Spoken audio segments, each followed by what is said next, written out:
Greetings to you. I am Attorney Qiana Manns of Manns Law Office, PLLC. We welcome you today to our legal webinar series, and we are so glad that you have taken time out of your day to join us. You will not be disappointed. If you have been on this journey with us, you know that we launched our legal webinar series for our 16-year business anniversary, and we have been going. But today's topic is so close, near, and dear to my heart.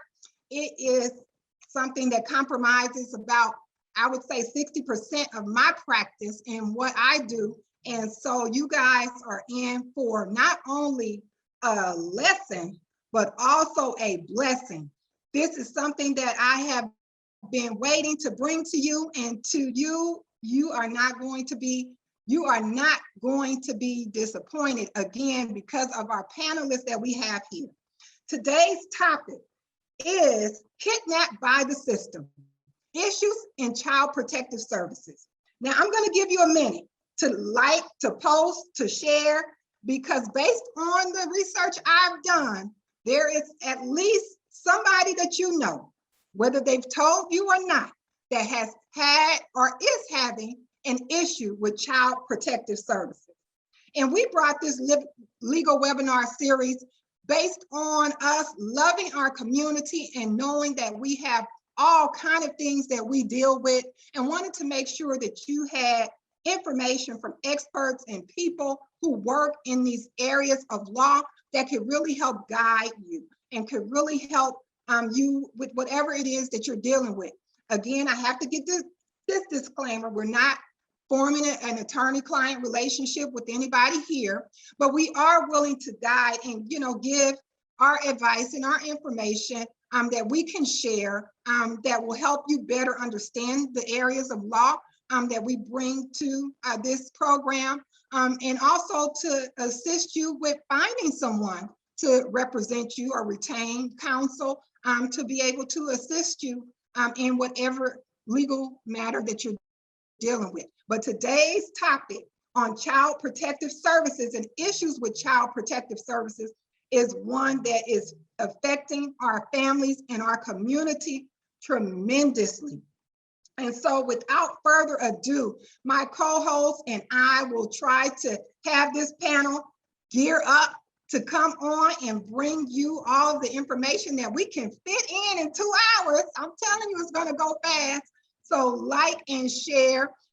And as you know, my co-host, he was not dragged kicking and screaming, but he has been along for this ride. You know him. He, may throw on that West Indian accent from time to time, but he's still Athill. That, he's Brother Athill. It's the same co-host I've been having. So, he is a grad from Thurgood Marshall School of Law, and it seems like he brings all of these other attorneys that graduated from Thurgood too, but they are good and they have good information, so I'm not hating on nobody. But my co-host is going to present some of our experts in our legal minds that we have here today for you, and I will let you know that we have some heavy hitters. We have some heavy hitters on the program today, and as I always like to say, CNN don't have nothing on us, because we're not talking talking heads. We're talking about people who work in these areas, like I say, boots on the ground, who are really effective in what they do, and who understand, the area in which we're talking about in a real way. And so, Brother Athill, if you wouldn't mind letting the people know who we have on the show today. Will do, and I thank you so very much, even to all of those who are tuning in. As Sister Qiana said, we have an August panel, and we're getting ready to get started. The first person on our panel is a dear friend of mine, Pamela B. Muhammad, who is a civil and human rights attorney and advocate in Houston, Texas, who was born and raised in St. Louis, Ferguson, Missouri. She graduated with a Bachelor of Science degree in Computer Information Systems from the University of Central Missouri, and received her Juris Doctorate in 1989 from the Southern University Law Center in Louisiana, and has been a practicing attorney for over 30 years with licensure in the state of Texas and the state of Missouri. Her areas of practice includes family law, business law, juvenile law, criminal law, child welfare, employment discrimination, personal injury, appellate litigation, and human rights litigation. Attorney Pamela Muhammad has been fighting in the courts and in the community since the early 1990s against unjust practices, such as the sweeping imprisonment and criminalization of Black youth in the school to prison pipeline, unjust racial profiling and police brutality in the Black and brown communities, and unjust policies in the child welfare system that disproportionately impact Black families with the removal of children and separation of families. She is committed to the work of community empowerment through providing knowledge of the law and quality legal services to Black and underserved communities. Over the years, Attorney Pamela Muhammad has worked with many nonprofit and community organizations and currently works with the Coalition for the Prevention of the Black Family, Preservation, I beg your pardon, of the Black family, an organization that she co-founded with others to advocate for Black families in crisis. Sister Pamela is a proud member of the Nation of Islam, a devoted wife, and the mother of two beautiful princesses. We welcome Sister Pamela Muhammad. Our next panelist is Ms. JaPaula Kemp, who obtained her Juris Doctorate degree from the Thurgood Marshall School of Law at Texas Southern University and was licensed to practice law in the state of Texas in 2003. Ms. Kemp is in private practice at the Kemp legal firm, concentrating primarily in the areas of criminal law and child protective services litigation. She has dedicated countless hours effectively and zealously representing indigent persons to include adults and juveniles involved in criminal litigation and parents and children involved in child protective services litigation. Needless to say, she enjoys and takes pride in advocating for those who are underprivileged and disadvantaged. When not working, Ms. Kemp remains active in her community, volunteering and getting the vote out with the Democratic Party, spends time mentoring second and third year law students in the criminal law clinic at the Thurgood Marshall School of Law, and devotes precious and treasured times as a wife, mother, and grandmother. Our next panelist is not an attorney, but oh boy, what a bio she has. I'm speaking none other than Dr. Deborah K. Green, who is an expert in child welfare, child abuse prevention, family reunification, and systemic disproportionality in the child welfare and educational systems. Dr. Green has a bachelor's degree in English and history with a minor in psychology, a master's degree in social work, and a doctoral degree in education with a focus on transformational leadership. Dr. Green is a nationally certified first responder mental health coach and facilitator. She has over 3 decades of experience working with the state of Texas in the Department of Family and Protective Services. Dr. Green has held multiple leadership positions in child welfare in every stage of CPS, including being the first legislatively mandated CPS Disproportionality Division Administrator, responsible for supervision of the state's efforts to address the disproportionate overrepresentation of minority children throughout every region here in the state of Texas. Her experiences range from not only working in Austin, Texas's state office, but also as a CPS program administrator, CPS best practices director, juvenile justice liaison, child welfare supervisor, special services program director for family group decision-making, and CPS director for staff in all levels of service, from investigation to foster care to adoption, aging out, and preparation for adult living. Dr. Green has served on multiple national, state, and local boards and organizations, including the National Black Child Development Institute, in which she is president of the Houston chapter, and the Coalition for the Preservation of the Black Family. We present also now Dr. Deborah K. Green. Thank you. I'm so excited about having Dr. Green here. And those of you who think that we only have attorneys who can give you information about this topic, we have someone who actually was working with Child Protective Services and who has a wealth of information and insight that we as attorneys can even learn from. And so share with attorneys if you're on, so they can hear from our panelists and those of you who are actually just getting into this area of law. This would be a great webinar for you to log into.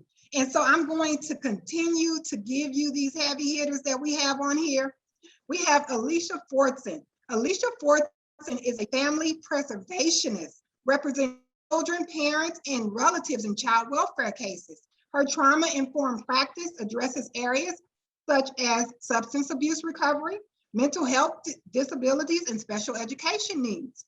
She volunteers her professional services with the Dispute Resolution Center, Family Reunification Court, Houston Bar Association committees, Texas Associations of Family Defense Attorneys, legislative committees, first 3 years Houston Regional Council and Safe Babies Planning Committee. She on a lot of stuff, y'all. She obtained her undergraduate and law degree from the University of Texas. Married for over 24 years, she and her husband are new empty nesters as their son and daughter are off in college. I'm feeling you on that one. Look, I'm trying to be an empty nester, but they won't leave the nest. Miss Bobby Young. Now, this is one of my mentors who probably got so sick of me when I first started practicing in this area, calling her to get advice. But Attorney Bobby Young, RN JD, manages her law office since 1997, and her practice includes all types of family law cases, professional licensed defense, probate, church law, Social Security disability, and other general practice matters. Attorney Young also worked with Houston Legal Aid Center as a family law staff attorney. She is a graduate of Texas Southern University Thurgood Marshall School of Law, Texas Women University, receiving her Bachelor of Science in Nursing, Eastfield College, and in Mesquite, Texas, pre-nursing. Attorney Young has numerous presentations and publications. It was too many for me to try to name because she has a wealth of information that she has shared since she's become licensed in this area and other areas where she has written and presented at many legal webinars and CLEs. Also, she's actively involved in many organizations. She seems to be most proud of her service as a member of Christian Faith Missionary Baptist Church under Reverend Corey Else Wilson, and also always bragging on her children. And she has a loving husband whom we all have met. We say that he's an attorney too, but he's not. But he is always helping not only her, but everyone that she mentors when he is around. And so she has been married for many, many years, has 3 loving children and 2 beautiful grandchildren that she has had the opportunity to spend some time with. And so I'm so grateful that she has joined us today because she is one of the top fighters in the child welfare area. My friend, Eric McFerrin, has joined us, and I am so happy that he has agreed to be on this panel. And like he told me, he really don't need no introduction, because if you come downtown in Houston, Harris County, everyone knows Mr. McFerrin. He is a fighter. You do not want to see him on the other side of the table, okay? And I am so grateful that he has decided to join us because it is so important, as I was telling our panelists earlier, that we see Black males who are there and who are fighting in this area. And when I say that he is such an expert in this field and a jewel in this area to not only have as a colleague and as a comrade in this fight, but to have for our children, in representing our children, to see someone as handsome and intelligent, representing them and coming to court and with the heart. I'm telling you, I can only say what I've seen. This man going out his own pocket and out of his own way, helping families and really taking care of our babies. And so I thank you, Mr. McFerrin, for joining us today. And I am excited, you guys. I'm telling you, I've had some anxiety all day about this panel because y'all just don't know what y'all about to hear. But I wanted to start off just to reading an excerpt from the Final Call newspaper. This is on the front page of the Final Call newspaper. I'm telling you guys, this issue has not gotten the publicity that it should have had all of these years, because this is a major, major thing in our community. And it always gets, to me, pushed to the back. But when we're talking about our families and our babies, it's nothing more important than that. And so this article, Child Protective Services Agencies Are Tearing Black Families Apart, Advocates Warn, by Michael Z. Muhammad. And I'm just going to read briefly an excerpt. It says, Child Protective Services, the official name in many states, is the government agency that responds to reports of child neglect and abuse and is mandated to protect children. But there often is reckless approach to wreaks havoc on Black families daily. The story of former American Idol contestant Saisha Mercado and her partner Tyrone Diener is a textbook case on overreaching and disturbing methods of some of these agencies, said the couple. It also goes on to say, in the same manner that the murder of George Floyd brought the spotlight on racism in policing, the sad story of Ms. Mercado and Mr. Diener is shining light on the gross inequalities of a national child welfare system steeped in racism and the ongoing destruction of the Black family as its outcome. And so with that excerpt coming into this program, we're going to just open up the lines for the panel to see how this issue with this American Idol contestant has brought what we all have known to be a real major issue in dealing with families and children in the areas of law that we are practicing, and how the spotlight now, the social media giving attention to this story has impacted what is going on and who it is now that is being concerned about what's happening with the child welfare system. Anyone feel free to jump in. We also have other cases that you guys are familiar with the Hart family murders. When we were here in Texas, we had some children here in Texas that were adopted out, and they were drawn into the ocean, driven into the ocean by their foster parents. We have cases that get spotlighted here and there with the travesties that occur in our child welfare system. But now that it's getting attention and that the light is on, let's talk about it. Anyone? Well, Sister Qiana, I'll start. Assalamu alaikum. My name is Sister Attorney Pamela Muhammad, and I am really, really excited about your topic because as an attorney, as I've been practicing here in Houston since the early 90s. And this particular topic is something that is really been going on down at the court system. And I think the biggest thing that jumps out at us is that these agencies that are supposed to protect our children and unite families are actually targeting Black families. And so we're talking about really violations of constitutional proportion. Anytime taxpayers' funds are being used to pay agencies to actually target Black families. And then we got this because many of us, we've lived under the mischaracterization that these families are somehow not worth protecting.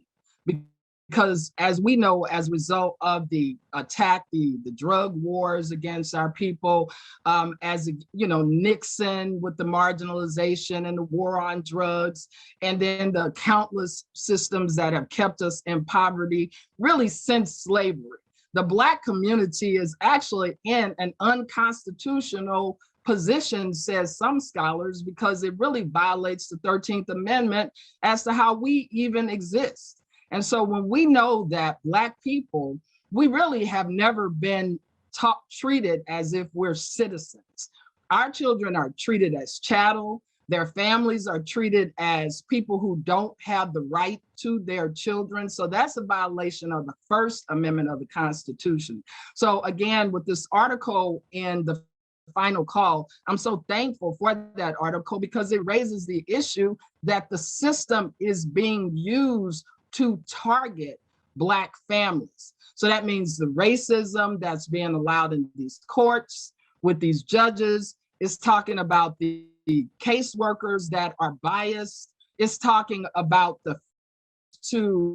it's talking about the conflict of interest, I believe, that exists in CPS, where you have the same people who are actually spending, I think it's something like 39 million. The actual budget in 2018 was $284 million spent on the investigative unit and that's one unit investigation. And 80% of those cases were unsubstantiated cases. Now that's according to some data that actually is the 2019 data from the Texas Department of Family and Protective Services. So here we have, I think, the core where Black women are walking these streets and they're feeling like the new Jane Crow. They're feeling surveilled, they're pretextually stopped, they're actually being predictively analyzed to figure out how these children can be taken. And then we know where they go. We know that they go to prison. We know that they're end up in sex trafficking situations. We know that the trauma that comes from separating children from parents, even if it's for a slight moment, even if it's for a month, especially with the lack of safeguards that exist, we know that this is a travesty, but it's a money-making machine and it's actually genocide.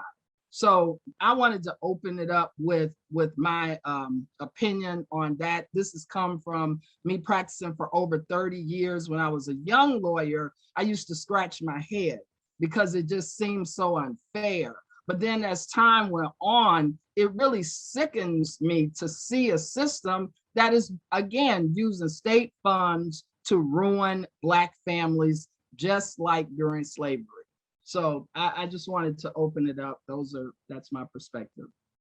Well, I'll jump in next if I may.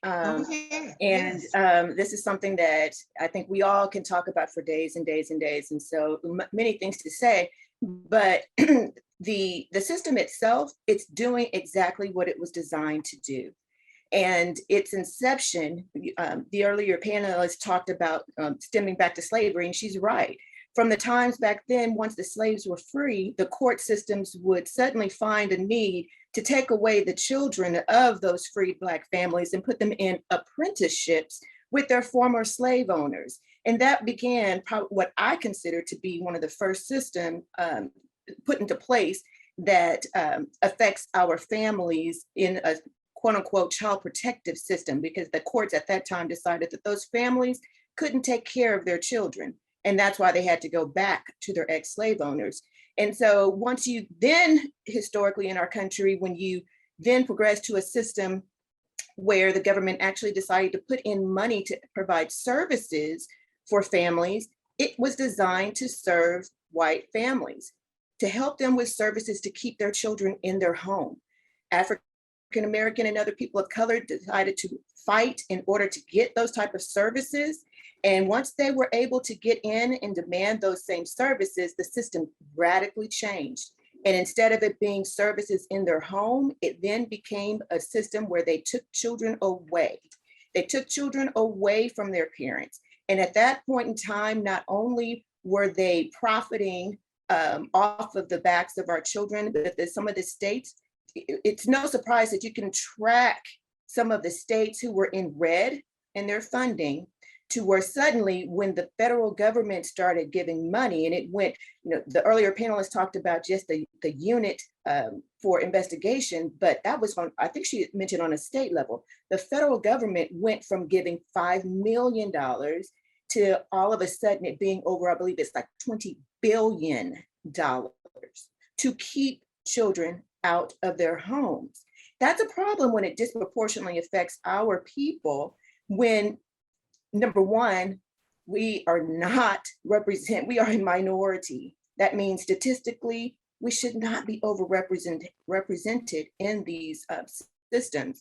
But then on top of that, statistically, we do not abuse or neglect our children at the same rates that others do. But why are we then systemically overrepresented?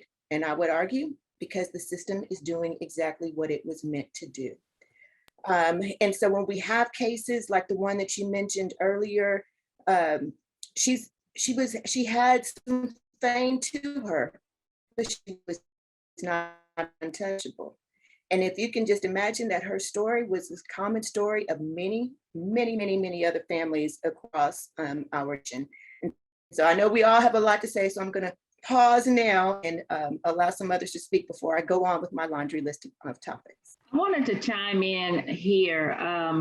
One of the things, that I don't like to do is to go on and on about the problem. We've known that CPS has been a problem for years. I've been practicing, I think almost 25 years, I haven't really counted, but the problem has really pretty much been the same.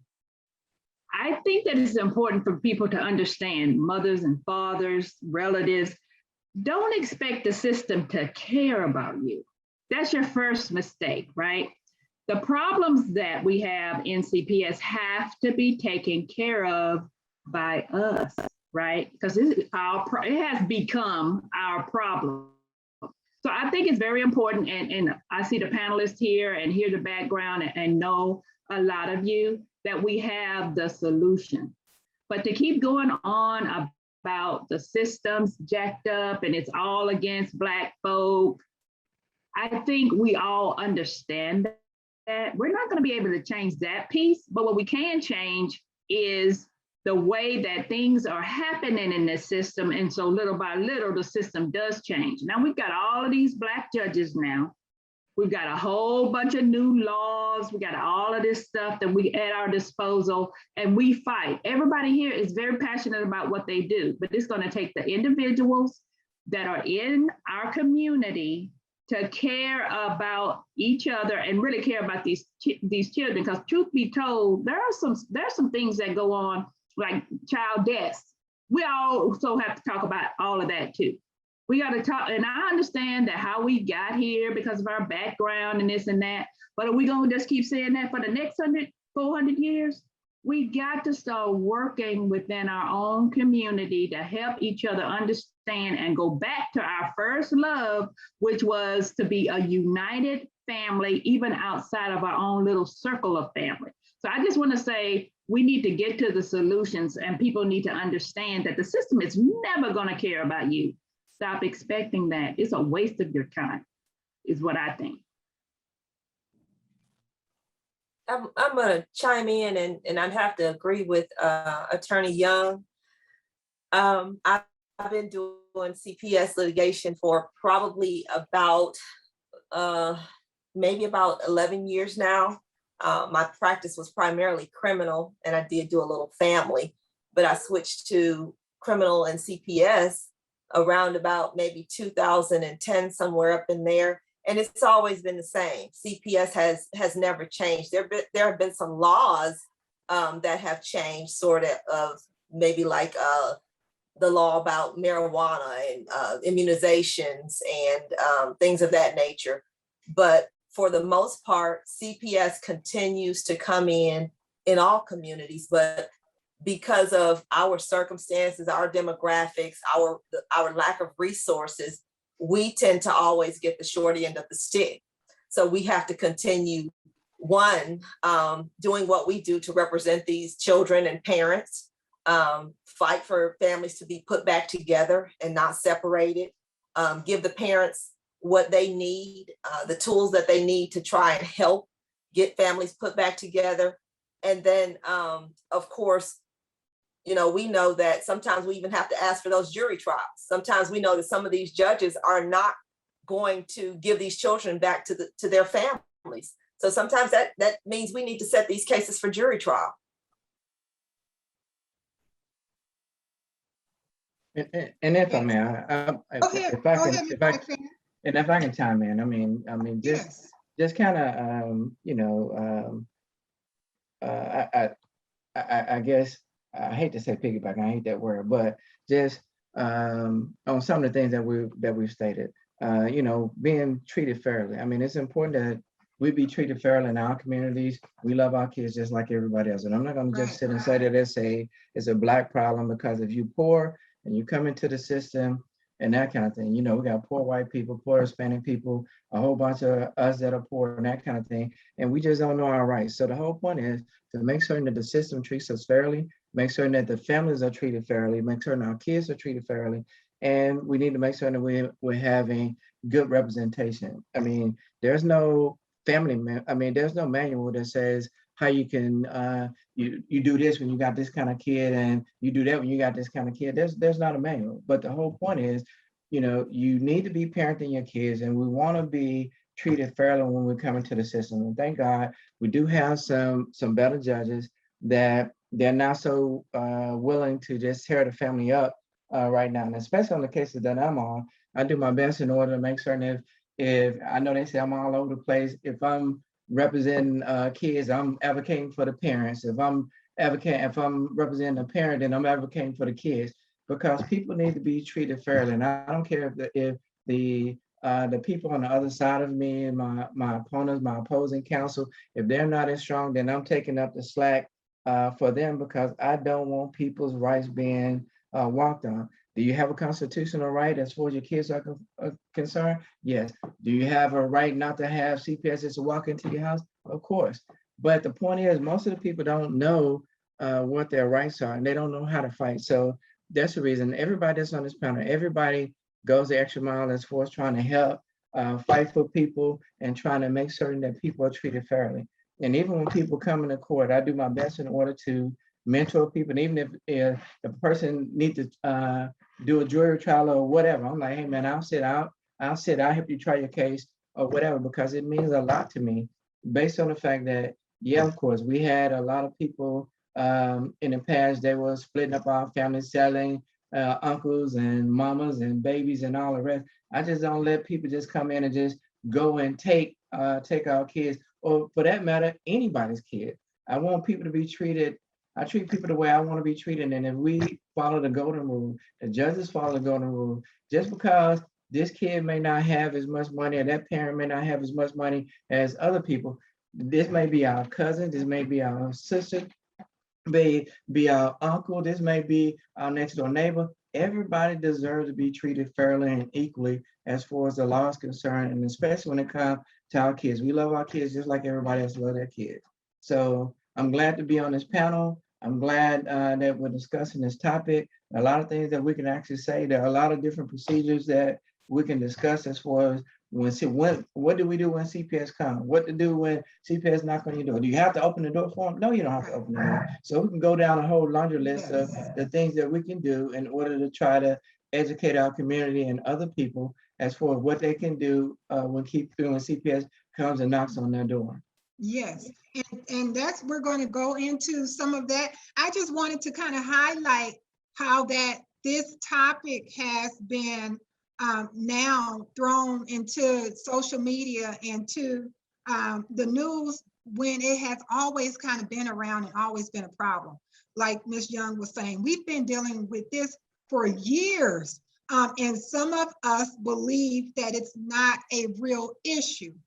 And so I wanted to address that, the fact that the lady who was an American Idol contestant had the fame and the notoriety. she was able to get this, you know, in the forefront. But we have really a issue that we all have to, you know, put our hand on the plow, so to speak, to deal with. This is not an individual issue that we're addressing. It is a community issue. I think that we have to deal with, and of course, bring guidance and solutions on how to deal with this issue. So I wanted to go into that. I wanted to go into, if you are found or you have the unfortunate occurrence of having a referral against you, or you're found to have to address something with CPS as part of the investigation stage. What are some of the things, because a lot of times we have where we don't know our rights. And so we say, you know, our rights have been violated, and, you know, but that's after the fact, because we didn't even know what we had the right to do. We didn't know that we had the right to refuse to talk. We didn't know we had the right to not allow someone to come into our home. And so if you would give guidance on what are some of the ways that you can protect yourself and your family if you have an investigation, or you're going through an investigation with CPS. I mean, you do want to make sure that you're treated fairly, and that the information that you provide is, you know, taken as it should be taken, and that you are respected, and your family is respected while this investigation is occurring. Because as you all know from the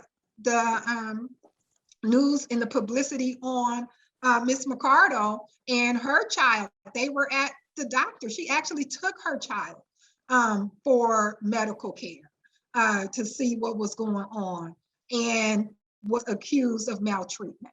And at that point, I think escorted or not allowed to be in the hospital anymore. And so what would you all have to offer or to share if you find yourself in an investigation, and how it is that we can, you know, better deal with those types of circumstances? I would say don't talk to them in the first place until you have representation. That's the first thing. Don't start talking to these people, because what they're going to do is anything you say that you think is a good thing that's going to keep them from messing with you, it's probably not going to go like that. So that would be my first suggestion, is don't talk to them. Well, I mean, just to add to that, if I may, when Bobby's saying don't talk to them, just know for a fact that the people that are coming to your house, they're not your friends. No, they're your adversaries for one. And know for a fact that when you're talking to them, you have a right. You can record them just as they record you. Write down everything. Take down notes. Get somebody else to be there with you, and make notes of who it is that you're talking to. You know, you don't have to let them talk to your kids and that kind of thing. They go to the school and that and things of that nature. Okay, so they go to the school, then we deal with that. Lawyer up as soon as you possibly can, or ask for lawyers. They have a whole bunch of steps and things that they should be doing before they come in and take saying that they're going to just take your kids away. So, and ask what those things are, and then write down the things that they told you, and just keep copious notes as to what it is that they're saying and things of that nature. And just remember, the people that's coming to your house, they're not your friends. They're not your friends. I don't care how nice they are, and they're laughing and they're giggling with you and all that kind of stuff. They're not your friend. They're there to do a job, and you're there in order to protect your family and your kids. So having said that, that's all I have to say until some other things are stated. I'd like to chime in here as well. Yeah. And good evening to everyone. Assalamu alaikum. Thank you so much for inviting me to be a part of this illustrious panel. I would agree to everything that I've heard today, and absolutely correct. If CPS comes knocking on your door, you do not have to open the door. You do need to be polite. You do need to respond. And the best thing, if you possibly can get an attorney as soon as possible. Now, if you're in a situation where you're not able to do that, almost everyone, we have cell phones. I would say record that caseworker. record everything that they said, and then ask about your rights. What are my rights? Can you tell me exactly what I've been accused of? There are a lot of different questions that you can ask that will be able to protect yourself.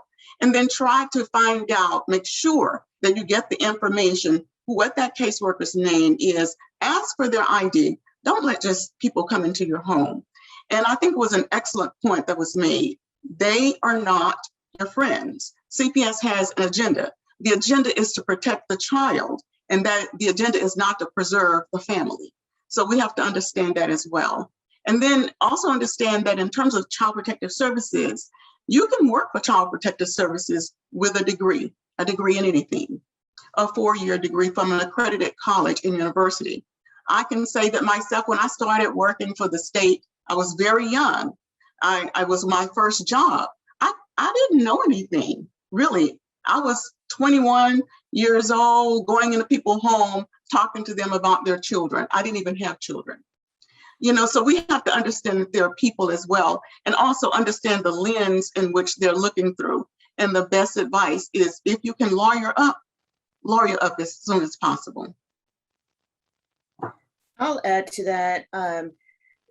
All of the things that people are talking about are constitutional rights. You have a constitutional right to have a lawyer once things are taken to that point. But if some CPS comes knocking on your door, be prepared that one of their tactics is to intimidate you, which means that they may come with the police. They may come with the police as a sign of authority, trying to gain access to your home. But no, that is an intimidation tactic. The police is actually there just as a peace officer, perhaps just to be there with them so that they're not there alone, but it is not to, so that they can gain access to your home. In order for the government to have access to your home, they have to have a warrant unless you let them in. And so it is okay for you to understand that right. And as someone said, just be polite about it and say, no, thank you. One of the new legislative changes that has been made is that CPS now must inform parents of their right to record. They must provide them with the right, with the information on CPS's recording policy, and giving them written notice of all of that and having things signed off. There was a bigger push this past legislative session to try to empower parents with a bit more right to oppose or stand against CPS. And that's even during the investigation stage of things. So even though you may not be talking because you don't have an attorney yet, but CPS wants to come in, you're still going to be able to record them, to record that interaction. You're still going to be able to get their names, their official titles, their phone numbers, contact information, all of that, so that you can be prepared in the event that they decide, if they decide to move forward. But a lot of times with a lot of our cases, I think all of us would probably agree, most of our cases would not be cases if people didn't talk themselves into having a case. So please don't talk. So I wanted to reiterate that, because the first thing that I said was don't talk to them. And so you have to remember, don't talk to them. What I mean is, don't talk to them until you have somebody there with you, hopefully a lawyer with experience in CPS. You tell them that I need to have my attorney present before I talk to you. May I have your card, so that you can give it to your attorney. So that's the main thing, because they're going to twist and turn what you have to say. I'm not trying to say that, all CPS caseworkers are bad, but they have a job that they're going to do. And CPS, the system is so punitive. So, it's all about punishment. So that CPS worker is going to feel punished by her supervisor. Supervisors feel punished by the program director. The program director feel punished by the program administrator, and all up the chain. So you're the one that's focused on making sure your family stays together, that your child stays in your home. So you don't want to play with that. You don't want to take the chance thinking that these people are your friend. They're not. They have things they have to do and want to do. They want to see the child. If the child got scratched by the cat, you got a case now. Just because you let them come in and the child had a scratch on the arm by the cat. So it's just not worth it. Don't talk to them until you get someone. So I guess we've said enough about don't talk to them. You've made that clear. Attorney Young. You've made that clear. But I also want to say that Dr. Green said something too that I think, she said a lot, but just to address as far as the training in the background for some of the investigators that you're dealing with. And I don't even know how much training they actually have in properly conducting an investigation. Sometimes you have a referral that says, you picked up your child too late from school, just an example. And they come in your house and ask you to do a drug test. What does that have to do with me being late on occasion to pick up my child? There was no reference to you showing up, appearing inebriated or under the influence or anything like that. And we go into this search of things that really had nothing at all to do with the actual referral. And you can't actually request to know what was the referral. They're not going to give you the name of the reporter because that information is typically confidential in most jurisdictions, because we want to encourage people, if there is a problem, to call and make a report. So the reporter's information is typically confidential, and you're not going to know the person or entity that called on you, but you can know what was actually said. What was the allegation? What was the referral? So that you can understand in terms of the steps that they say that they are allegedly investigating, that they're taking the proper steps to investigate what it is that came into it. Attorney, Sister Pamela, you said you wanted to speak? Yes, ma'am. I just wanted to also chime in. I think, of course, not talking and knowing your rights is so important. And that's why we're educating and making our people aware of what their rights are. Because when it came to this Miss Mercado's case, I think it's, we're talking about legalized kidnapping.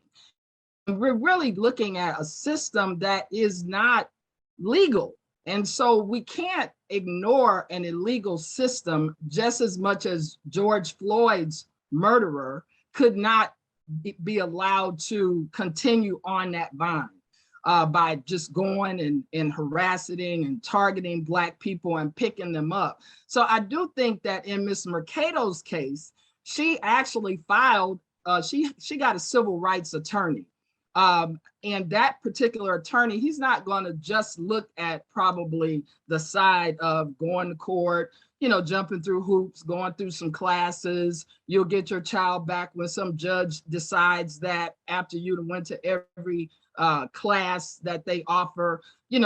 We also have to look at your right is to protest and actually file lawsuits on the unconstitutionality that is going on. I mean, in Harris County, if we continue to look at it the way we're looking, the numbers of Black children being seized, they're 3.5 times more often than white children. Well, that's for 2021, according to the Houston Press. Well, in 2019, they were 2.5 more times likely to be seized than white children. And I think the issue, whereas Dr. Green and I met in 2005, there was an issue about this disproportionality. And the disproportionality, as the sister said, we are overrepresented in systems that are carceral. And that has a negative outcome on our lives. We as lawyers, we may not experience that because we don't have to live in these communities or deal with some of this, but we do experience it. So I just wanted to say, I think it's very important that we, that we advocate, because you do have some of the leading scholars in the country. Dr. Dorothy Roberts is quoted as saying that child welfare is an arm of the US carceral state that aims to destroy Black families. And it is intentionally connected to breaking them apart. And so you cannot fix what is designed to oppress people. The harm it does to Black children is tremendous. And so, we're just getting worse along the lines that we're going, I think, by just figuring out how we could be, just looking at working in a system that we know is terribly broken. And so of course legislation is good, but I just think that that piece needs to be made. That's how, we educate people. Don't say anything. You don't have to give your child away, but these people are, they're signing these emergency orders without even following the law. And then they're showing up at doors like Ms. Mercado was showed. They had guns pointed at that woman, demanding that her child be given over to her. So that's kind of one of the root problems that we see in this system. I would agree with you when you're saying that there's a disproportionality as far as the number of our kids that we're seeing, and then the cases that are brought. Of course, it's going on all over the country. I guess one of the things that we as attorneys are saying, okay, individually, how do we combat the individual case? I mean, across the board, yeah. I mean, most of the kids, I say 90% of the kids that we see, well, not 90, about 96% of the kids that we see are people that look like us or people of color. And for whatever reason, the other nationalities are actually being streamlined out and that kind of thing. Of course, we know that. But what we're saying about right now is, what do we do when these individuals show up at our door? And as Ms. Green actually stated, Dr. Green just stated a while ago, yeah, of course, the system is not hiring social workers, they're hiring case managers, and they're just moving the case on. And as Bobby stated, is the caseworker, and then you got the supervisor, the program director, and it's all punitive and that kind of thing. So they're just trying to move cases because you don't have social workers, people that are working in order to try to do the best they can for the families and trying to find things to try to help the families. These are just case managers. So what do we do when people show up at our door? How do we deal with that? Because the whole system, in order to fix the whole system, we got to go and deal with a whole different set of facts, whole different set of factors and things of that nature. But what do we do right now when an individual come knock at my door and say, hey, Eric, I want to take your kid and I'm here to do so-and-so, and that kind of thing. What do we do then? Because trying to fight the whole system and all that kind of stuff, none of us had that power. And luckily we don't, all the judges that we have on the benches now, they're not just willy-nilly signing orders to say, hey, bring this kid in. They have to be able to justify. And then when they get somebody like all of the people that you see on this panel, everybody says, all of us fight. All of us fight, for the kids, we fight for the parents, we got a whole different set of problems. What are we gonna do when, our kids, we don't have any problem, and then they're displaced, and then they in foster care, and then they're on medication. And, some of the people on your panel, they work with drug court along with me. So we know for a fact that once you get, kids on medication, and, little Johnny might be okay when he's in my house or when he's with me, but now all of a sudden he's in Miss Muhammad's house, and then he's acting out. Well, he's not acting out. The reason he's acting out, why is he acting out? Because he want to go home. And then you put him on medication, and then his medication leads to other things and other problems. And then we got all this trauma and other stuff. The whole problem is, the thing about it is to fight to keep the kids in the home. Can the parents do whatever they're gonna do while the kid is in the home? Can we, we don't need to traumatize the kid even more. The only reason that they should take the kid out of the house unless they absolutely have to. By the same token, and listen to me good, the thing is, they say, like if you fight in the house and you got all these different things, the law says you're supposed to remove the perpetrator. You remove the perpetrator, you don't remove the kid from the home. Can the parents be removed from the home, and can we bring somebody else in the house in order to take care of the kid? Let's deal with the issue. Let's deal with the law and what it is that they're supposed to be doing. Yeah. And let me say this, and I'm going to have you jump in, and I know Attorney Kemp wanted to jump in too, but we're dealing with this on all different levels. Yeah. So we have, because Harris County, gratefully, thankfully, we got a few people that look like us, but nationwide, it is not the same. And this is a nationwide issue. Even throughout Texas, it's not the same with judges and people that look like us. So we have to fight it on an individual case basis. I definitely agree. with that, and we have to fight it on a systemic level, and as a community as well, because it's so many layers to this, intrusion into our families, and it starts in the investigation stage. So I do want to give people real practical issues, and like Attorney Young has made it known, just don't talk, but some other issues as well. And I think that's the best, that because you don't get yourself caught up in anything. But some other advice as well, as when you actually come to my home, what are my rights? And does the Constitution even matter at that point in the investigation stage? And I'll let Attorney Sister Pamela Muhammad finish her comment. Go ahead. And I just wanted to say, you all, especially Eric over there, I just want to say excellent lawyers, excellent work. And I think that was what I was trying to say, is that what Sister Qiana said, it's different levels of this thing, because I have filed several federal lawsuits, and I, as a Black female, have filed them, but there are white attorneys filing these federal lawsuits because of these violations of constitutional rights. And then you have certain people setting up law firms that deal with the poor, because one of our people's problem, like the sister said, you give them a jury trial, but our people don't really have money. So it comes into some kind of wrangling of these people can hire these high-powered law firms to, act like they got a big, huge budget, and our people don't have that. So I just wanted to make sure that I was not, saying that I don't respect what people who do this work every day in courts may look at it.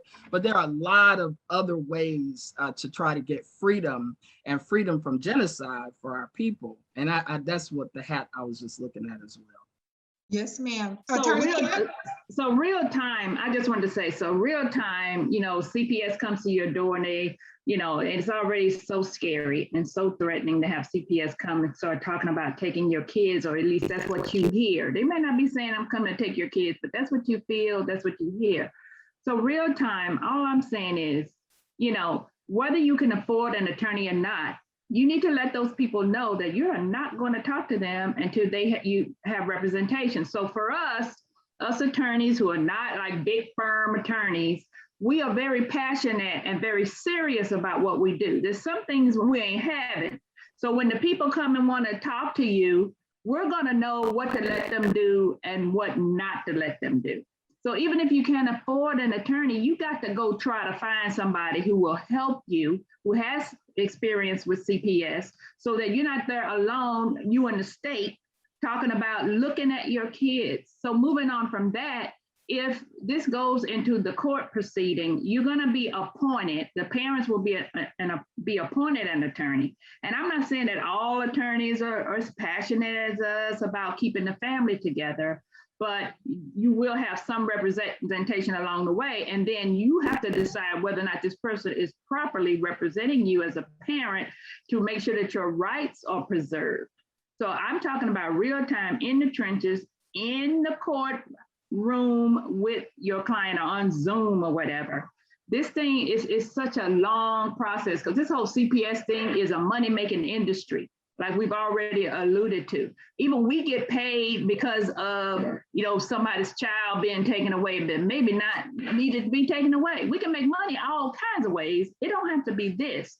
So we have all in our community, and like Eric said, it's not just a Black thing. But when it's a Black thing, y'all, it's just something peculiar and special about Black people, that whenever we're involved in something, it is to the nth degree. It's over the top. Everybody's scared. Everybody's even our own folk. Because think about it, these CPS caseworkers, they're mostly Black in Harris County. When they come to your house, they're going to be more likely than not, there's going to be some Black folk coming to your door, just like it was back in slavery when the overseers and all them people, there was a lot of Black overseers.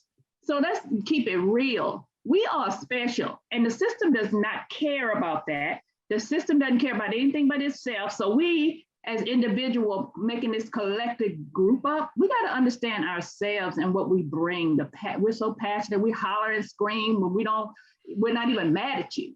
So everybody's got to understand what Black people and Black culture is, and just even if you got a drop of it from Africa, you ain't gonna be like the people who are the system. The system is going to be different for us because people don't understand us. So the caseworkers have got to have maybe some kind of training and being Black again. I don't know what, but this thing is so messed up. And it shouldn't, because we Black, the judges are Black, the kids are Black. I'm not understanding. So we just have to keep working until this thing gets right. Individually as a lawyer, that's what I try to do, is what Eric tries to do, is what Ms. Fortson tries to do, Ms. Manns. We got to just continue to do our best until we retire. Now, I wanted to ask this. I don't practice in that area that you all do, but as Attorney Young has said, and his brother Eric has said, and even Attorney Fortson has said, lawyering up. So when CPS comes, is that any sort of way that it's quasi-criminal? I know sometimes it may not look on the books, but as we're talking about, as Attorney Young said, we say nothing. But that being said, and saying nothing, would CPS, or is the thought that CPS and these investigations might be quasi-criminal or could potentially lead to some criminal accusations? That's an excellent question. I wanted Attorney Kemp to jump in there. I think she had some thoughts she wanted to share on that last question we had. I did. With regard to it being criminal, sometimes it can be. There may be a child that got injured, and there may be some criminal investigation that's going to stem from that. So that's even more reason why you should not say anything. You should want to have a lawyer present. There may be an allegation that you caused injury to a child. That CPS worker may be wanting to get information from you. That CPS worker will then give that information to the police officer or the detective, so that he can start that investigation. So that's even more reason why you want to lawyer up. But I wanted to say, sometimes these things, because we keep saying, don't talk to the CPS worker when they come knocking at your door. A lot of times that's not how it starts. Sometimes it starts in the emergency room where that nurse is talking to you, and you best believe that nurse at Texas Children's Hospital is probably asking you these questions to give information to the CPS worker. And I know this from experience, and this is not something dealing with Texas Children's Hospital, but even myself as a young mother, I wasn't even a mother of my own child at that time. I was a parent to my nephew. And my nephew went through some serious surgeries as a newborn. He was born at 5 pounds and I think 14 ounces. And I ended up caring for him as a small child. And he had a shunt from having dialysis. And he was probably about 8 months old at the time that he was going through the dialysis. He had a kidney that wasn't functioning properly. And so he was on dialysis for a very long time. He had hernia surgery and heart surgery. And so he had cuts, on his rib cage from the hernia and heart surgery, and some other things here and there. But he fell. He had on some shoes. We didn't realize they were too little, and he fell and he hit his head. And a friend of mine who was watching him at the time took him to the emergency room. And all of a sudden, CPS is now involved, and they're trying to take my nephew from me because I have custody of him. And so I was in tears by the time the nurse finished with me. I was only 19 years old. I was given my nephew at a very young age. I was in college at the time, and she had me in tears because she was asking me, what is this? What is this? And, and I was not really knowing how to deal with that situation, but it's not always the CPS worker that's going to come to your client or potential client asking them questions. So we need to, at this time, be preparing people out. Well, whoever's watching here, we need to be preparing them for questions outside of who the CPS worker may be or who may be questioning them in terms of an investigation starting up. And so I wanted to say that you should always try to remain calm, but even prior to a CPS investigation getting started, some of the things that you can do, like right now, if you have a child that falls and he's injured, don't just not do anything. You know, if it's serious enough to take him to the doctor, take him to the doctor. That shows that you did something. If it's a serious enough injury, that you did something. Don't just say, oh, well, you know, it's going to heal. When you do things that are proactive, sometimes it can stop a CPS investigation, or even if the CPS worker comes out and you say, oh, well, I took him to the doctor and this is what the doctor said. Sometimes that investigation may start at school. The nurse may say, or the counselor or the therapist may say, well, this child came and told me this. You always need to listen to your child. And if they say something, you need to be investigating that before CPS investigates it, okay? So if your child comes and your child tells you, you know, Mom, this happened at school, and then the teacher never told you about it, you need to be asking some questions at the school, because guess what's going to happen? The school is going to say, no, that didn't happen at school. That happened at home. So anytime your child gets hurt or injured, find out how that injury transpired and get to the bottom of it, and make sure you have a record of how your child got injured. Always get your child's immunizations. Always, you know, if you believe in getting your child immunized, because sometimes some of those things will look like, I had once had a case where this lady had been accused of abuse and neglect, but her children never missed a day of school. Was up to date on, she had like 7 kids, up to date on their immunizations. All of them were doing well in school. So these are all the things that will be helpful to you should a CPS case arise. You have to have your ducks in a row so that you're always prepared for if something of this nature does arise, you're able to give these things to your lawyer so that they can fight for you and have things, you know, in order, so that if in fact this should, you know, happen, you have things that you can that are documented. Good. So much great information that you've shared. Can I respond to that, Qiana? Yes. And let me say this one thing. Attorney Kemp, I think, brought some real life scenarios that we see more often than not, really, in these CPS situations where we have the investigation starting off by somebody other than a classic CPS caseworker. And I think that's really important for our audience to hear and to make note of, especially when we are in the medical center here in Houston, Texas. We see a lot of our referrals coming through those hospitals. And so she's so right. And I just wanted to make sure that, you know, you all had heard that and were able to take note of that, because that is so very important to know and to understand that some of the investigations are normally spearheaded or initiated, or whatever word you want to use, by other people who do not identify themselves as caseworker, but are very much so investigating and intruding into your life and your family, and using information to deliver to CPS.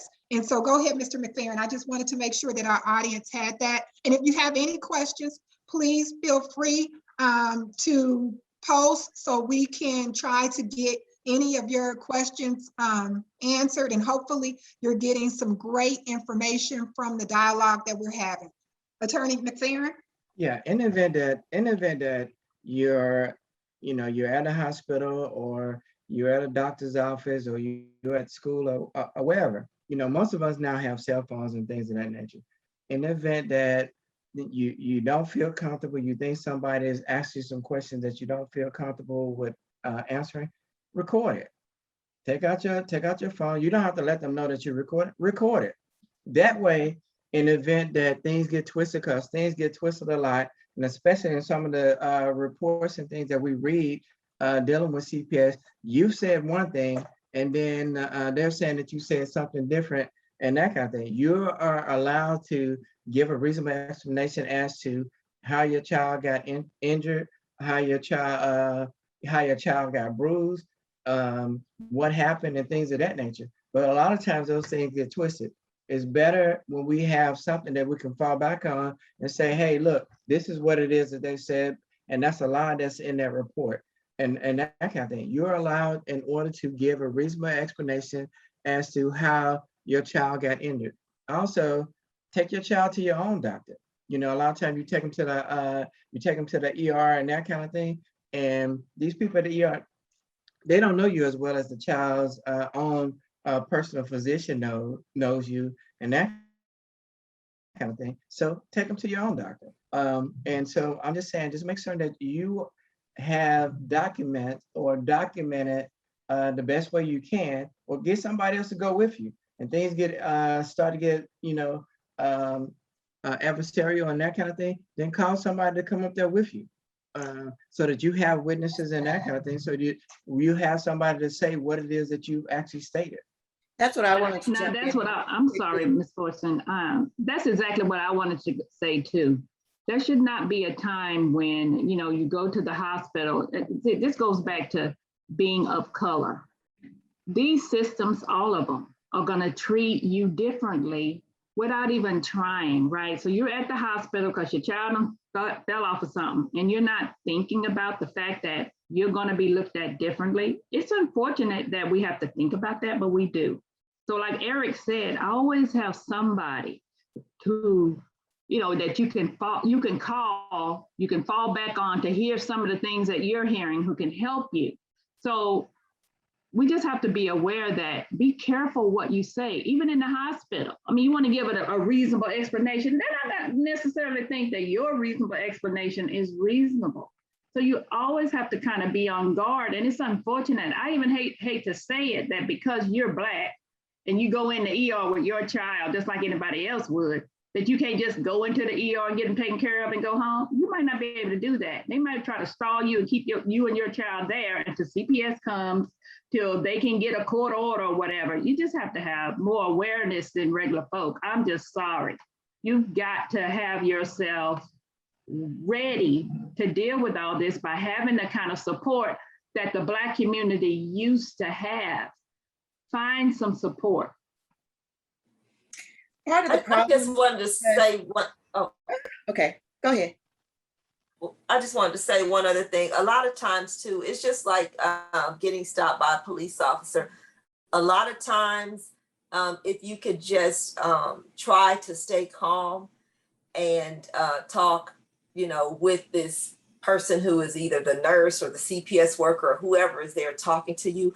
A lot of times you're upset and there's a lot of emotion involved, and that CPS worker or that nurse will take that and make a big deal out of it, and it wasn't even that serious. So if you can keep calm and try to talk to them in a manner that it doesn't get heated, that helps. That also helps, because sometimes ego takes over for them, and it ends up being something that you didn't say was said.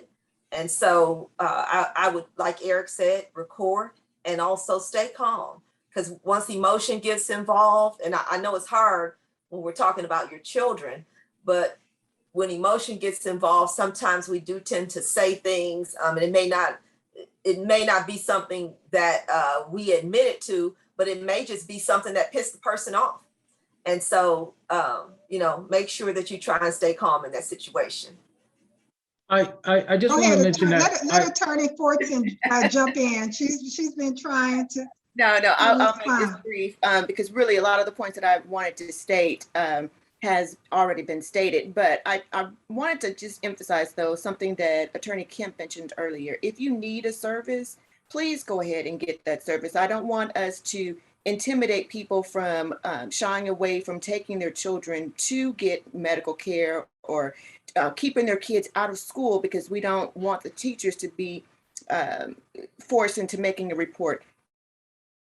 A relationship, have a community, get to know your doctors, get to know your teachers, get to know the people in your community.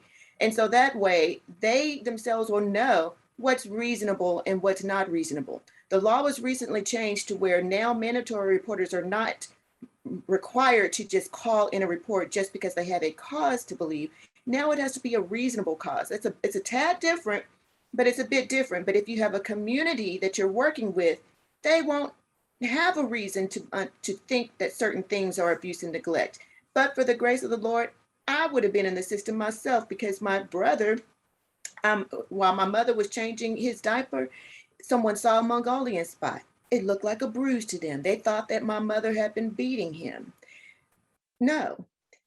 If people who you are working with in your community, they would know those type of things. And they would know, is that reasonable to think that an infant would have that type of, yes, they would. So don't shy away from getting services, but try to use the people in your community. Excellent, excellent, excellent advice. That's very practical and very helpful, especially in the investigation stage on things, in these types of cases. Dr. Green has been blowing this chat up, posting information, but I want to hear from you, Dr. Green. It is so much information that she has to share, but come on, jump in there, Dr. Green. Well, first of all, I wanted to say that I agree pretty much with everything that's been said. And also I wanted to give a few pointers as well. So if CPS does knock on your door, you just have to, the families have to remember, just respond to the allegations succinctly. Don't volunteer your life story. Don't be overly emotional. Do not raise your voice, because if you do that, you're going to be misinterpreted. Do not use profanity. Do not curse. Do not make verbal threats. When you do things like that, it's interpreted that you're violent. And if you're violent, and especially if there's been physical abuse, then you may be violent towards your child.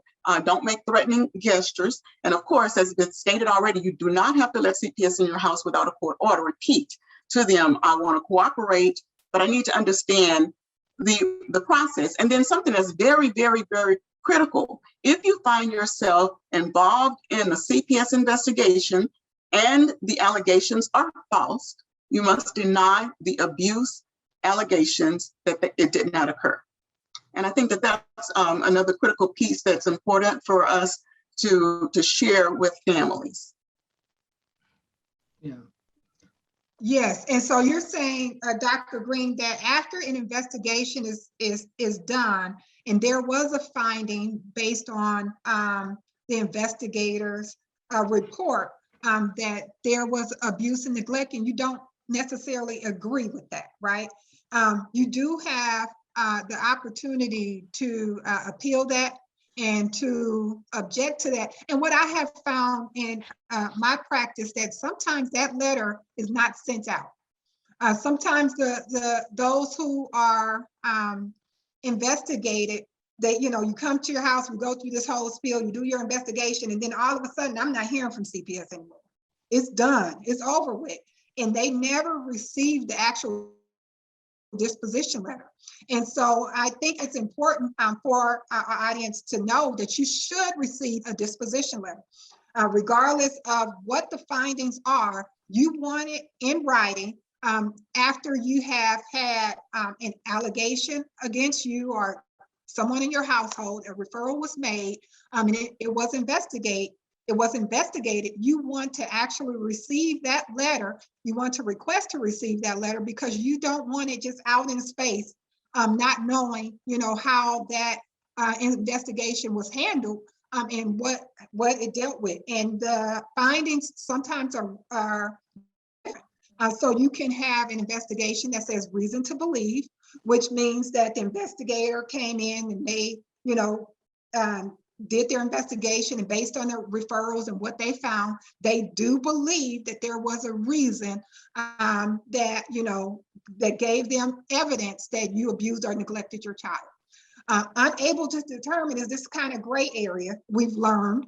I've learned for sure as a practitioner that sometimes you fight that and you go to court and it's like, well, their background says unable to determine. That's not reason to believe. That's not guilt. But then the other side comes, well, it was unable to determine because of this, that, and the other. Not necessarily because we didn't know. We didn't find that there was abuse or neglect. So that's a little gray area. And I think that one also should be addressed and appealed, because if you have a history of that, and at some point you end up going into court, then you're going to be most likely relitigating all of that again. And so you want a real true finding. And so the best finding is ruled out. Like ruled out meaning that CPS came, a referral was made, an investigation was done, and it was ruled out that you were the perpetrator, or whoever, you know, the allegation was against was a perpetrator of abuse or neglect. So, you know, pay attention to, you know, make sure that it is concluded in terms of the investigation, and whichever way it is concluded, that you want the actual paperwork and you want it documented, and you wanted to address it if need be, based on the determination. Go ahead, Attorney Fortson. Yes, that letter, that disposition letter is so important, and it doesn't matter what the outcome is. Even if you have a ruled out, you keep that paperwork, but then you need to request based upon that they expunge your record, get even that investigation off your record. If you have too many times where, I mean, there have been CPS histories that every time something is called in, they might run your CPS history. Well, I've had caseworkers say, you know, we ruled out all these 5 different cases, but we finally caught them this time. Well, just remove all of that history so that they have to have fresh eyes and review your case with fresh eyes. Even if it's the other dispositions, I've had some other situations where people had reason to believe, but factors controlled. So that way, nothing happened. Things just went away, but they were still listed now as a perpetrator in this database. And the individuals did not know that they were even in this database until years later. They were trying to get custody, or they were trying to be a placement for their grandchild. And they wanted to have their grandchild placed with them, but their CPS history showed that they had a reason to believe, and they failed to appeal during the appropriate time period to have that challenged. And so ask for those letters. If you don't receive it and people just disappear out of your life, ask for that letter, document your efforts to secure that letter. It is right now, the way it is written, it is, if CPS just hasn't thought that they sent it, even without proof, that is enough to then just state that they sent it, and your time period may lapse if you don't follow up. So follow up and get that letter. Yeah. Yeah, and if I could chime in, one of the other things that apply in our family, I mean, that applies in our community, do you have to actually go and take a drug test if there's an allegation saying that you know you're using drugs and that kind of thing, and the CPS come to your door and say, oh, I want you to take a drug test. You know, that's along the same lines of CPS knocking on your door saying that your kid failed, you neglected them, you abused them, and things of that nature. We have that so often in our community. Do you in fact have to go and take a drug test just because the caseworker asks you to go and take a drug test? Or they decide that they're gonna swab you, well, let me swab you. So what's the answer to that? If you asking me, I'm saying no, you don't have to go and take a drug test. You don't have to let them swab you. They're not a certified you know, clinic or lab. Not only that, they have no court order in order to make you take a drug test. And you do have a constitutional right not to surrender anything that can be used against you, period. Thank you for adding that, Attorney. Sister Pam? Yes, ma'am. And I wanted to say, so, you know, a lot of what I think is about prevention and also about making our own communities decent and safe places to live. That's what the Honorable Minister Louis Farrakhan, you know, has been teaching us. Because anytime you're looking at medical situations where you're taking your children to these doctors, these hospitals, these mandatory reporters, these schools, which are reporting Black families. I think Dr.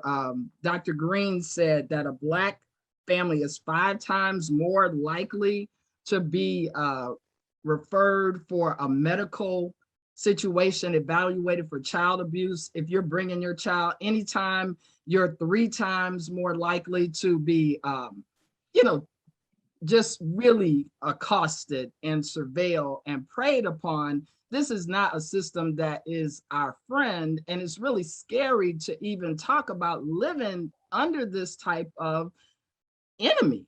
And so I think we have to look at making sure, like the sister said, okay, you got a doctor that maybe you're close with, or you are sending your child to a school that you feel loves you better and your family better than that is just going to report them with some unsubstantiated type of abuse report, because that's what we're seeing. Even in this case with Miss Mercado, her allegation allegedly was that she didn't want her child to take a vitamin D shot or something is what they said. And based upon that, that became a case. And so the reality, as Miss Young wants to talk about, what's in real time is that foster cares are being filled with our people, termination of rights are happening.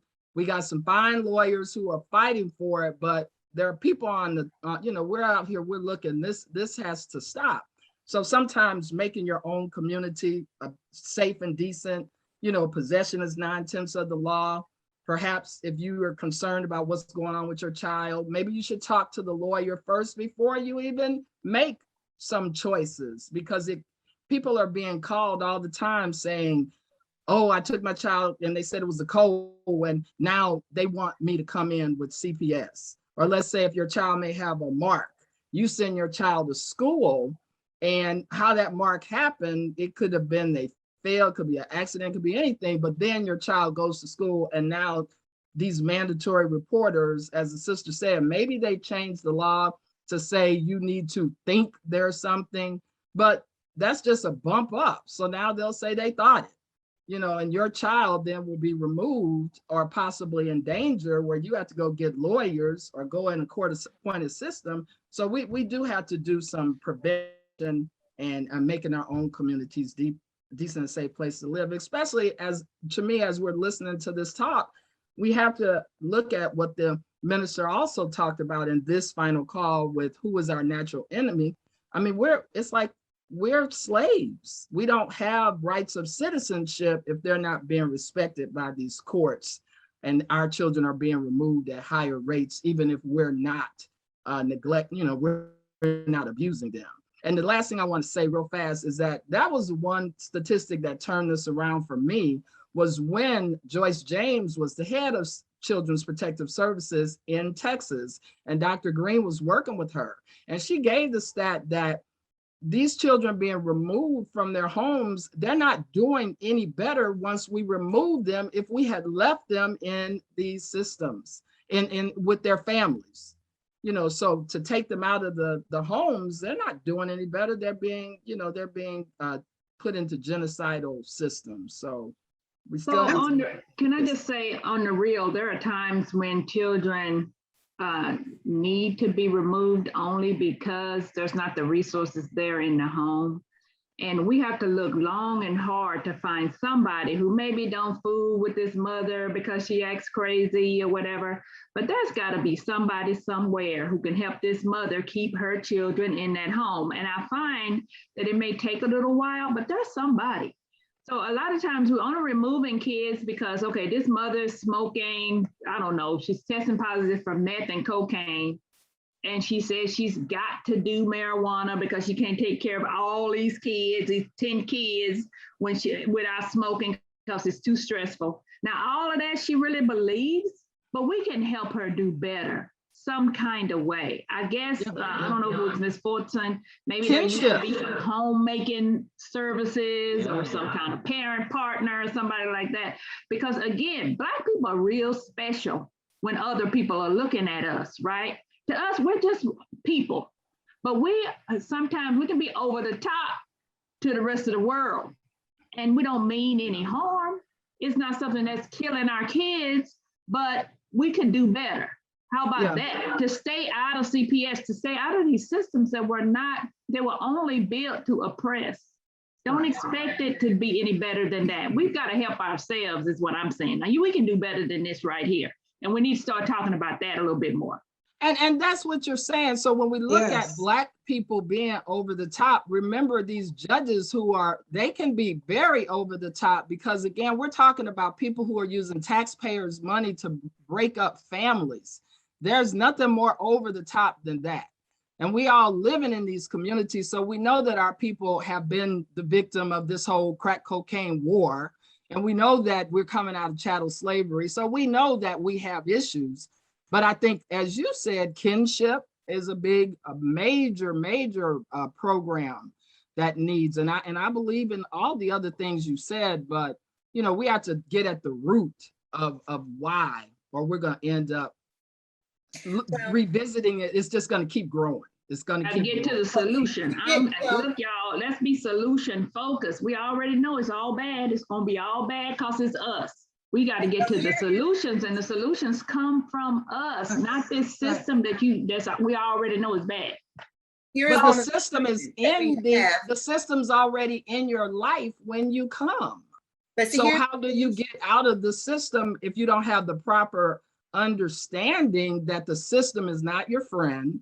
So again, the system is bringing us to this table. If we could have two conversations, we could have it at the church before the problems start. When we see our families suffering, they don't have money, they don't have shoes, we could do backpack drives. We could do a lot before it gets to the courts. But once the system is in the family matter, then we're dealing with the system. And if the system's not fair, we have to deal with that too. I'm trying to tell you, but look, I'm trying to tell you. Let me say this. Go ahead, Ms. Fortson. That we have to remember, there's a talk with the police system of dismantling the police system. Mm-hmm. We have to take an axe to the root of this tree well. It's still the same system. It is not, actually, it's not similar. It is still the same system. And so we need to take away the efforts to further separate our families and take away trying to revise and to fix and to patch up and all of that, these issues. We've discussed over and over that that's not the situation. Instead of putting money into separating the families, again, historically, remember back when it was to keep the children in the home, the money was going there and children were not in care. It wasn't until the money came up that suddenly the children doubled. I believe in 15 years, it doubled it doubled. It doubled quickly in order for people to make that. But even with that, I don't want our people to be reliant upon the government systems, even with that, and expecting a handout from them. We need to be able to do this ourselves. We have families. If something is going on with your cousin or somebody down the street, help them. Do not look for it to be a profitable situation for you that you're not going to be able to help. We need to help each other because it is what we do, and it is just the right thing to do. We are long gone are the days when Mama Jenkins raised everybody's kids and everybody knew Mama Jenkins wasn't really their mama, but everybody still worked. And then those children went off to be doctors and lawyers and engineers and all of that because we took care of each other. We don't need the government to come in and to be our solution. But if they are there, make them work in the appropriate way, which is why I'm still suggesting we dismantle the system that we currently have. And instead, we apply the money towards solutions, addressing the poverty issues, addressing the things that are even getting us to the point where the government thinks they have to come in. And probably once we start doing that and they can no longer make money off of us, we won't be removed so much. Okay, I'm saying. We got to do it both. We got to do both. We're gonna let me tell the audience we are down. I told you guys. This one was going to be power packed because we are passionate about this issue because it's important. It's serious. And it makes a difference on what it is that we do as a collective and what it is we do in our own individual practice to help bring solutions to this problem that we all now see and know is a big deal in our community. And so we're almost out of time. We're winding down. And I wanted to just continue this talk because I love it. as far as the solution part of it, because we know, and Dr. Green was really assigned and had spearheaded the disproportionality problem in child protective services. So we know that there is a real problem. And according to the National Center for Juvenile Justice, Black people comprise 13% of the total United States population and 25% of the youth in foster care. And that's also from that same article. So we know the numbers are ridiculous. And we can talk about Texas, and some good things have occurred in Texas. And when we're talking about legislative changes, we're talking about here in Texas, but we're talking about throughout the United States. This number is alarming. And so we need to know from those who work, like I said, boots on the ground, who are experts in this field, what do you think are the solutions? Let's talk about the solutions before you get that knock in your door, you get that nurse, inquiring about how little Johnny got a scratch on his leg or anything like that, because we're looking at the lens, and we're just going to be real. We're looking at the lens, we're looking at, people are looking at us and our families through the lens of racism and bias. And so we have to make sure that we have some solutions that combat the practices and policies of some of these folks that we have to interact with and deal with on a regular basis. And if the investigation stage you have not understood is very serious part of coming into contact with child protective services and being a part of that number that creates disproportionality, then I hope you understand that today, to know the seriousness of interacting with child protective services, and take some of these points that these attorneys have given you to be proactive and what to do and what not to do in the investigation stage. But when we find ourselves looking at this as a problem with this system and how it is working now, how everything is going now, what is it that we can do if we find ourselves in that number where we're in the case of those being disproportionately affected, and we have family involved with child protective services, and how we can, as a community, as a nation, deal with this issue. Anyone? Yes, I'd like to say something. And I think that everything that's been said today is really important, but I just really want to again highlight that during an investigation, it's not about you, it's about the child, and it's not about preservation, and it is also about the eyes of the particular caseworker. But I agree that that families need to understand that they have the right to remain silent, and anything that they say can and will be used against them in a court of law. We have rights. We have the right to speak to an attorney, and we have the right for an attorney to be present at any investigation during any questioning. Now, it's possible that you move past this and your child has been removed or is being removed. How do you act? How do you act that when that's happening? I mean, it's a very emotional situation, and a lot of times families react emotionally. Well, and it's very normal for what you're going through. But what I can tell you also, sometimes families become angry. The caseworker may ask for clothing for the children. They won't give them to the children. So go ahead and give clothes for your children, something as simple as that. So anytime the investigations goes beyond the original allegations, it could be, for example, the children are exposed to drug paraphernalia in the home. Well, CPS is going to look, or should be looking, at various family members. But when they look at those family members, they're going to also look at whether or not they've had referrals with CPS and the interaction. And they may ask all different types of questions.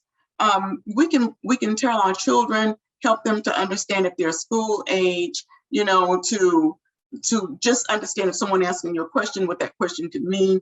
And, I tell my grandchildren, and my daughter does the same thing, and my son, tell them they're trained from very, very little time to go to school, I have to speak with my attorney. You know, my parent or my attorney needs to be present. Let's say the investigation happens, they're going to remove your children, ask questions. What are my rights? What are the goals for my case? What happens next? You want to know all of that. And if your child is removed, someone mentioned this before earlier, make sure that you get the paperwork. Offer up family members, offer up Big Mama down the street who's not even a family member, but she's kinship. Offer those people up. Do all that you can to keep that from happening. But once that does happen to you, then you need to also arm yourself. You need to tell the caseworker you want to cooperate, but you need copies of all the documents so you can discuss it with your attorney. Even if you don't have an attorney, just say it. And also, if the caseworker asks you to sign documents, again, tell them you want to cooperate, but you need copies to discuss with your attorney and give you a few days. And then I want to point out, lastly, is that, you know, we're on a time frame as well with CPS cases. So it's just really, really, really important that families understand what their rights are and be able to arm themselves against investigations that are not valid, because CPS has to investigate by law any and all investigations. Thank you. Attorney Kemp? Yes, I just wanted to say for as far as you doing services, I'm trying to take my hand down. I have it raised. As far as you doing services, make sure you keep a copy of your service plan if you are doing services. Make sure that if you don't understand something or something goes wrong, such as a authorization is not done, make sure your attorney knows that. Make sure you let your attorney know, well, I went to try and perform this service and the caseworker didn't have the authorization. Because what happens is if the authorization is not there and that caseworker has dropped the ball, it probably will be 3 or 4 months before you get back into court on your next permanency. And when you get back there, you're behind the ball already. So as soon as you learn that your authorizations are not in place or there's some issue with them, make sure you let your attorney know that so that you can get that authorization done as fast as possible. Because 4 months in between a hearing and you're now, 3 months behind on services, that's a problem because you only have a year, unless you're going to get an extension, you only have a year to complete those services. Also, there will always be, well, your client said this, and then the caseworker told me that. If you have a discussion with the caseworker and you don't believe that it's being interpreted correctly, go ahead and ask your attorney to probably CC the caseworker and ask some questions. That way you all have it in writing. It's in an email. If you have services that need to be performed and your attorney asks, what hasn't the client completed? And there's an email saying the client needs to complete this, and that. And this is the issue with it. That's in an email. When we get to court, there's not going to be any question about whether or not the client dropped the ball or CPS dropped the ball, because now it's in an email. So that's the, the thing that I would add. I think that those are excellent points that you've made. And I also want to talk about this whole emotional aspect of it, because it's very emotional. And I know that even with me, as far as my own CPS investigation on my own child, having the background and the experience and the expertise that I have, it was very emotional. And you're saying remain calm. That's very difficult to do, especially when somebody is approaching you saying, that they have the authority, or you believe that they have the authority to remove your child. And like I said, when we're dealing with children and family, this is the most intimate way that people can get involved in our lives. And so I think as an attorney and as a person who has dealt with this, that's really easier said than done, because it is so serious when you're talking about somebody attacking your family. So I think the advice of making sure that you are able to record and also have other witnesses there is very important, because I'm not going to tell you that I can maintain and not be passionate when you're talking about you're pulling my child out of this hospital bed and you're taking her to a foster home. It's something unnatural about that, right? And so we have to make sure that we have others there who have our best interests and our family's best interests at heart. To have witnesses, eyewitnesses are very important to be there to testify on your behalf if this does go into court. And if it does go into court, me as an attorney, I'm passionate. When I'm making a point, and there's things that are at issue in cases, I can be seen as very aggressive and passionate. But you have to make sure that the facts is there and the evidence is there, and us as a community have to stop buying into that foolishness. We're not more aggressive. We don't assault people more. We're passionate. We talk loud, and that doesn't mean that I'm an abuser. That doesn't mean that I care for my child less than anybody else.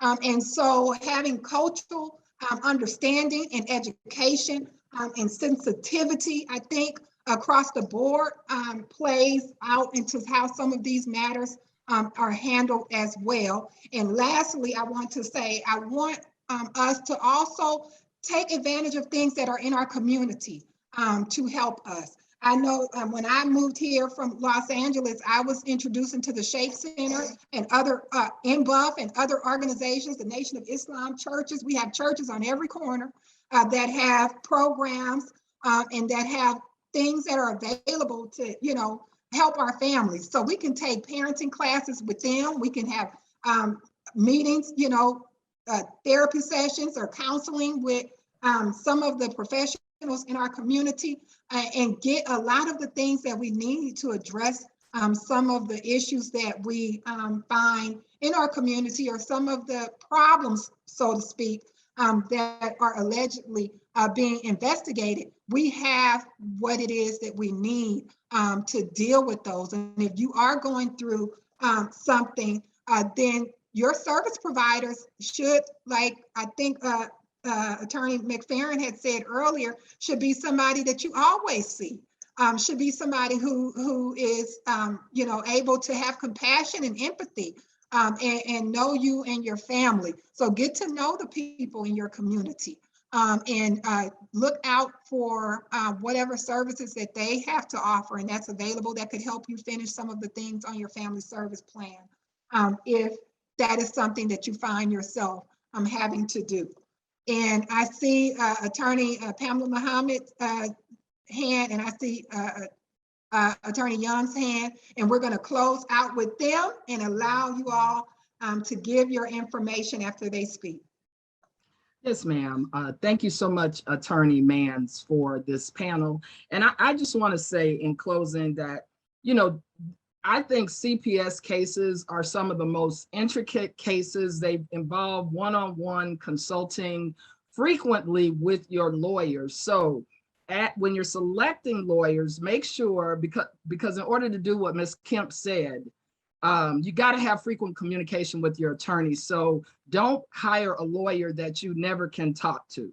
And also, I think Black attorneys are good for Black people. That's one of the things they say helps with disproportionality. And so making sure, and don't wait. If you think that your lawyer is not helping you because that you can't get in contact with them, don't wait until you're right at trial and you've never talked to this person, you've met them at the courthouse. So these lawyers, I agree, that's something we do. I know with Mr. McFerrin, he was on a case with me and he was always there. He was always available because this is an intricate matter and dealing with families, you need a lawyer that's going to make themselves available. So I wanted to say that. So I agree with all that. One of the things I was going to say is that we have to work side by side with the caseworker and sometimes remind them of who they are and what they ought to know about the people that they're serving. they're actually, the parents are the clients of the caseworker. They are supposed to be making sure that they stay informed on what they're supposed to do and not do, how their children are doing, you know, what the next step is. They're supposed to be doing all that. The way that we practice as CPS attorneys is a whole lot less than being a lawyer than it is being a social worker. So we're coming in kind of like as a parent partner, as a friend. They've got our cell number, because the nature of this business, like Ms. Manns was saying, is that, you know, if it's your family, it can really break you down, and you will have all kind of issues when your family is messed up. So I just wanted to say we've got to work more with the caseworkers to help them understand that, you know, y'all are supposed to know better than this, that these are people who are just afraid and anxious because, you know, their lives are being threatened by their kids being taken. I don't know how we got to a place where we got all these Black folk and nobody understands each other anymore. So I'm just concerned about that. I hate to keep bringing it up, but I'm concerned about what we are doing with we. Thank you. And so this is such a topic that we could have a whole nother show on a whole different area in just dealing with this topic, because we didn't even delve into kinship and the importance of making sure that if our children are unfortunately removed from us, that they are placed with someone that we know, that, you know, that looks like them, that, you know, is a friend of the family, or, you know, that they can have some connection with. And to get into that is a whole nother, I'm telling you, webinar.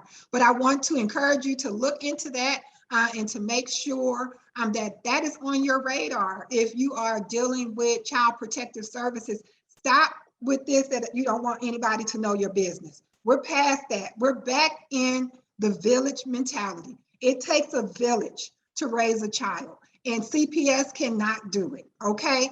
It has been shown, the statistics show that they are not able to do it. They are not good parents. That's why we have the CPS to prison pipelines, and we have so much going wrong with our children in our community because we have lost the village. We need the village to come back. We need you to reach out to the village if you would like to also become a part of the foster care system and help children. Then we need more Black foster parents. We really do. But first, look out to those you know. Look out to those you know to be able to help you in this time with your family and your children. It's just temporary. But even with the temporary time, you want your child to be with someone that they are connected with. So please join us next time. I don't know, we might have to have a part 2. I had all these heavy hitters on here today that it was just so much to cover, and we didn't even get as far as we could have gotten. But I want to thank these attorneys and Dr. Green for joining us. And most of us who are practicing, we are retained for family law matters, but for CPS matters, most of us are appointed. And I have, you know, the fee schedule. We don't get that much money. Not us, not people who look like us. There are other people who've made millions of dollars and a lot of money out of this line of work, but it is really underpaid, and it is a lot that goes into representing parents and children in our system. So I am honored to share this platform with those who do it and do it for the right reason. So thank you all for being on. And if you would, we'll start with Attorney Fortson to give us your information so that people can know how to reach you. Yes, I can be reached by phone at 832-487-1146, by email at Fortson, Fortson at agfortsonlaw.com. Thank you. Attorney Young? Bobby Young, Bobbie, My email is info@bobbyyounglaw.com and phone number is 713-780-7774. Thank you. Attorney Sister Pamela Muhammad? You're on mute. We can't hear you. Yes, ma'am. I can be reached at 281-208-3888.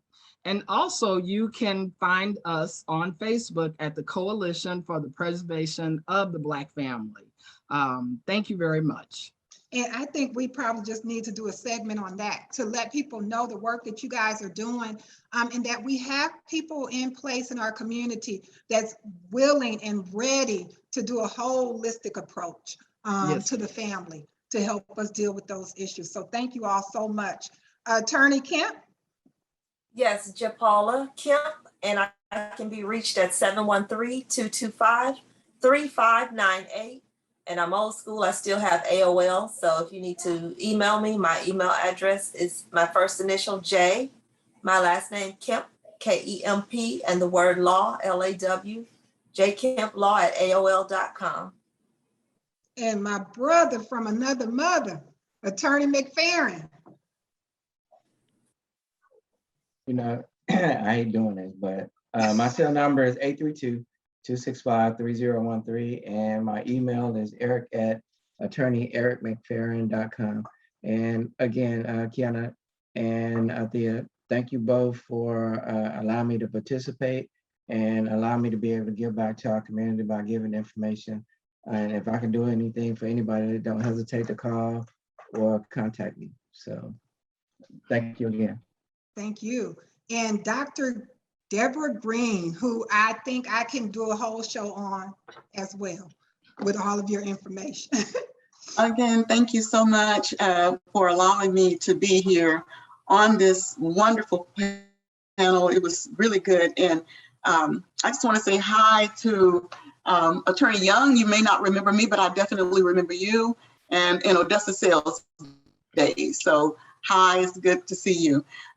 For my information, you can contact me at DEBORAHKGREEN@gmail.com. I can give you my cell number as well, but it'd be really important to text me first so that I will know, who you are. And the cell number is 832-687-4977. Assalamu alaikum. Wa alaikum salam. Dr. Green, you sure you giving out your cell number now? We live, but if you want to know if you want to know anything, she's a wealth of knowledge and information, and so grateful that she was able to join us. If y'all saw those chats, baby, she was typing away. She fired that chat room up. So thank you so much for all that you were able to share today. And my co-host, the handsome, the brilliant, Athill Muhammad, could you give us, I guess, our information so Yes, folks know how to reach us? Thank you so very much once again for all the esteemed panelists. And I'm going to, have Sister Qiana, I'm going to beg her for these next few weeks to have a part 2, because this is just so important. You can reach our general office number at 713-589-6404. It's extremely important that you do that, because we stand ready, willing, and able to assist in and with your legal needs. And we also, just before we close, just want to, for all of us who might be going through something out there, our listening audience or anyone in our circles, please let's keep each and every one of us in prayers and thoughts. And if we're shut in, let's check on one another, because it's important. And as Sister Qiana was saying too, going back to that phrase, it takes a village. I don't practice in this area, but I certainly know it definitely takes a village. So again, you can reach us at the office, 713-589-6404. And we look forward again to convening next month, hopefully with part 2, or if we don't have a part 2 of this particular issue, we certainly will have another powerful segment for everyone's enjoyment and edification. Thank you all so much. See you next month. Thank you. Bye-bye.